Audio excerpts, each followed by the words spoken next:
All right, welcome to yet another fabulous Sunday night news and nonsense. Well, I don't know if it's going to be fabulous because Total OS today isn't here.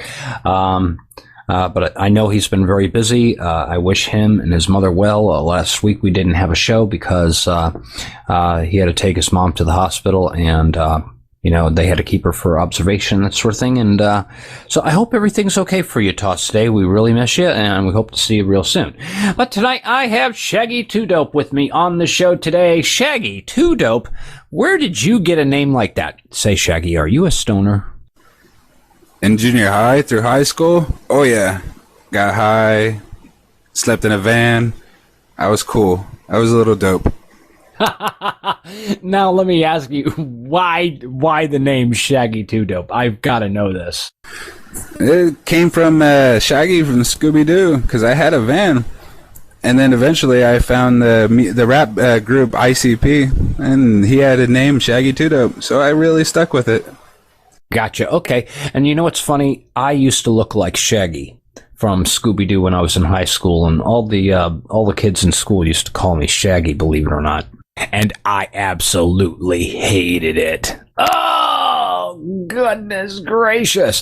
UK authorities threat Google over its privacy policies. Now, we didn't have a news and nonsense report last week, but the thing is, and this was supposed to be from last week's show, but the thing is I'd cover it in this show because this is pretty cool stuff. The Information Commissioner Officer of the UK in a recent statement said that he believes that Google's privacy policy does not comply with the current UK Data Protection Act. He also further states that Google does not make it clear on how it uses the private data gathered by its various data mining tools and systems, thus further adding to the blame and aggravating the situation. Authorities have criticized the site for the aforementioned reasons and have warned Google for enforcement actions. This kind of threat is definitely not the first Google have received from European Union nations. Google have in the past also received such complaints from data authorities from other European nations as well. What do you think about that, Shaggy? It seems like, and it's not just Google, it's other, people that provide services to the public on the internet. It seems everybody wants your data. What do you think about that? You are the product. What is all this about? It's always been what it's about. Google gives you free stuff. You're the product. They sell you. Of course they're doing bad things with your information. They just don't want to tell you that. They do no evil, right? Yep, and, really, the best way, I think, is, if you really want to keep yourself super duper safe, don't use any of these services that are being offered. And always surf the internet using a Linux Live CD. And then you will not have to worry about, anybody selling your information and that sort of thing. Maybe kind of, sort of. I don't know. But you know what? I don't think I really have any data really worth stealing, everything that I'm doing, I use Google for, my YouTube show and that sort of thing, and everything's legitimate that I'm doing through that. So, what do I have to worry about, NSA finding about your latest Justin Bieber searches? Oh, well, I'm not worried about that. That's already in the Hall of Shame, and that will forever stay there. So, yeah. But it's really funny. I've had some people ask me to, speaking of the Hall of Shame, I've had people ask me to review Pear OS 7. And after looking at the last two versions of Pear, do you really think I want to take a third look at it? Nah. Pear's always been a second-rate fruit to Apple. Absolutely. All right. Steve Ballmer to defrag Microsoft. Major restructuring is coming. Microsoft CEO Steve Ballmer is planning a massive restructuring of the company. According to sources, Steve Ballmer has not consulted with all of Microsoft top executives about this. Reportedly, he's keeping the discussion to a very limited set of executives. This will be a major overhaul of the company, which it may need it, maybe not need it, but the thing is, we've already seen in the news that the former head of the Xbox sector has actually moved on to become the CEO of the Zynga Games now. And now they're bringing in some new people for that. And hopefully, I guess their goal is to really, change all of this, because apparently they want to get a hold on the gaming market now. And I mean, they're way behind in the mobile market. But the thing is, they're trying to, get any holds they can to, keep techno superiority. Hopefully all they're doing is firing the people who designed the Metro interface for Windows 8. Yeah, really.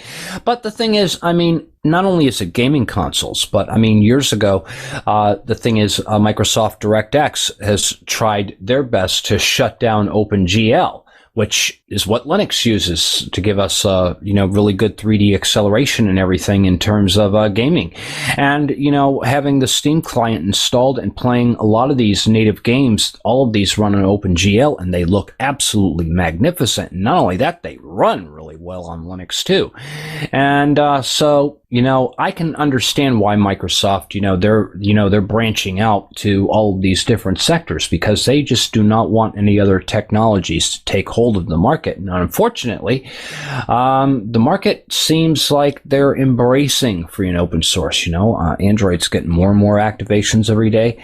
And now we've been looking at the Ubuntu tablets and devices. We were talking about this earlier, Shaggy, about the Ubuntu, the Ubuntu, the desktop, the tablet, the cell phones, even on TV. I mean, it looks absolutely amazing.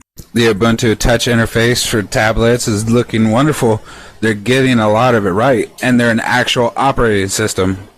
Exactly. And the nice thing is, after a hard day's worth of work, you use your phone, you bring your phone with you, it's got your calendar and everything on it. You just plug your phone into a dock, and then, and hooked up to that dock is a keyboard and a monitor, and then your computer turns into your home desktop. How cool is that? It's amazing. It's exactly what people need, too. Not everyone needs a full-on computer. You don't need to have this and that. Not everyone plays amazing games. Half the world plays, Angry Birds? Absolutely. And that's the thing, because, we've seen, and we were talking about that, and then we were talking about this earlier, too, Shaggy, about how the average modern cell phone that we have today is every bit as powerful as the computers we had 10 years ago. You got dual core and 8 core cell phones. You have cell phones where they have high definition. You have cell phones that are capable of 1080p video.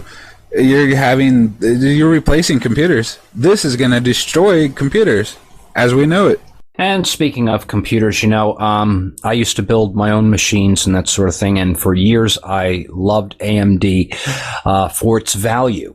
And in that, I felt, that over the years that, AMD was every bit as good as the Intels. The only difference is the price being a little bit lower. And here's another article hot from Mukti World. AMD beats Intel again and announces a 5 gigahertz processor. AMD has beaten Intel once again and has announced the world's first 5 gigahertz CPU processor, AMD FX 9590. The new processor is targeted at gamers and multimedia enthusiasts like me. The company has also announced FX 9370, which is clocked at 4.7 gigahertz.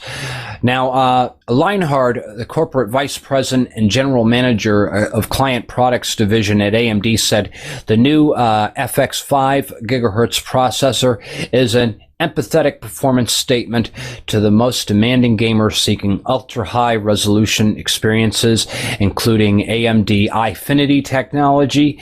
And this is another innovation for AMD in delivering the world's first commercially available 5 gigahertz processor. Way to go, AMD.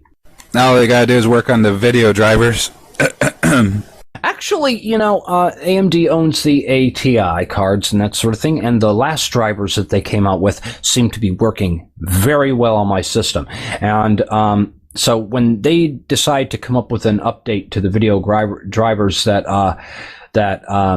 they're providing for Linux. I don't think I'm going to upgrade because I'm really happy with how these drivers are performing right now. I'm very happy with them. I think they finally put out a driver that is working very well. I'm very pleased with it. So I don't know. But, the thing is, the Linux community also has stepped up to the plate. They're making magnificent graphics drivers as well. The Xorg drivers, they work well for most people. But if you're an avid gamer like me, yes, having the latest AMD drivers is kind of important. They're making a lot of strides in the open source drivers for ATI. NVIDIA still kind of stays in the dust in that regard. Not only that, but they're also doing kernel improvements, if my information is correct. Yeah, they had a lot of improvements for power consumption on their cards in the last kernel release. I think it was 3.10. Awesome. Now, Shaggy has some news for us as well. Now, for those of you who don't know, Shaggy has been on my show a few times before, and he is actually, he doesn't have a YouTube show or anything like that, but he's actually doing some behind-the-scenes work for Linux Lite. He's helped write some documentation, and then he's also done something with the bug tracker. Why don't you tell us a little bit about that? Valtam spent some time the last couple of evenings working on setting up a bug tracker so people can go and submit bugs for Linux Lite and submit feature ideas. If they want to include a program or some sort of configuration change, they're more than welcome to go on there and suggest it. Okay, and then I'll tell you what, because I know this isn't quite ready yet, and by the time this show airs on YouTube, or I might just go ahead and opt to put the link in the show notes for now. But the thing is, just to be advised that if you guys do follow the link in the show notes, the site may not have full functionality yet because it's still being worked on. That, or what I could do is just, announce when the bug tracker is ready. And then maybe do it that way, once it's ready. And then, you guys have everything finalized and that sort of thing. And you got to let me know as soon as it is ready because I want to put up bug number 1 on the site. It's going to be something really smart alecky and fun. Oh, it's certainly ready now. It's already, the kinks have been worked out. Oh, awesome. Well, you guys got a lot of work done in the past few hours, hey? Valtam got the work done. I sat around and stared and gapped and awed at him. Okay, and twiddle your fingers, twiddle your fingers, twiddle your fingers. And of course, Apple is in the news again. Apple sued for renting HD videos to devices which do not support HD. And this is actually local news. I'm in the state of Florida. A Florida lawyer recently filed a lawsuit against the Silicon Valley giant Apple for known for its strict guarding of intellectual property and filing lawsuits against other competitors. The lawyer, Scott Wieselberg, an owner of an older generation of iPhone, said that he was deceived by iTunes to pay $1 extra for the HD version of Big Daddy, even though the version he got was the standard definition or SD. Since his device was unable to play high-definition videos. This, he says, is a clear violation of the consumer protection law, and so he filed a lawsuit against the tech giant Apple, accusing it of fraud, unjust enrichment, and violation of consumer protection on June the 24th in San Francisco court. Now, this was posted on July 9th, actually. This was another article from last week. But what do you think of something like that? It wouldn't surprise me if Microsoft is doing shady deals just like this and nobody's caught it yet. Cable companies were doing that. They were upscaling video for a long time. Comcast was guilty of that. They said there was HD channels, and they were not HD. It's famous what companies do, and they'll still charge you for these services even though it's not really what it says. Yeah, that's the thing, because I've got a USB capture device on my computer that is capable of HD, and I mean, we've got the full package here. We got internet, you got the cable, and the phone. Okay, and the thing is, no HD channels. If I want to watch HD, I have to hook up an antenna to my TV card and watch the broadcast in the air. And believe it or not, the picture quality from the air is better than the cable. Oh yeah, Comcast. They pulled a famous trick. I have a 50-inch like plasma television. And I go watch TV, and it's supposed to be HD. You click on the QHD button, and boom, it's not HD. It's lower quality than what you watch on Telemundo. Yep, I'm telling you. Microsoft Surface RT tablets to get $150 price cuts. I wonder why they're doing that. Maybe to push more people to try their product when Android is providing something far more superior at a lower price. A recent report by The Verge, after being confirmed from multiple sources, tells that Microsoft is to implement heavy price cuts for its Surface RT. As people might already know, Surface is the name of the tablet line from Microsoft, launched last October. The Surface was one of the chief reasons for the design of Windows 8 to take on a tablet-esque interface. It was also supposed to directly compete with Apple's iPad, but since its launch last October, it has sold just 1.5 million units, an abysmal performance compared to Apple iPad, which sold over 19.5 million units in the last quarters. So yeah, and here are the prices now. You can get a Surface RT, a 32 gig for 300. We might as well just say $350, $349.99. So $350. So originally it must have been $500, and then of course a 64 gig is $100 more at $450, or what used to be $600. So clearly meant to pull more people in, but can this buy love?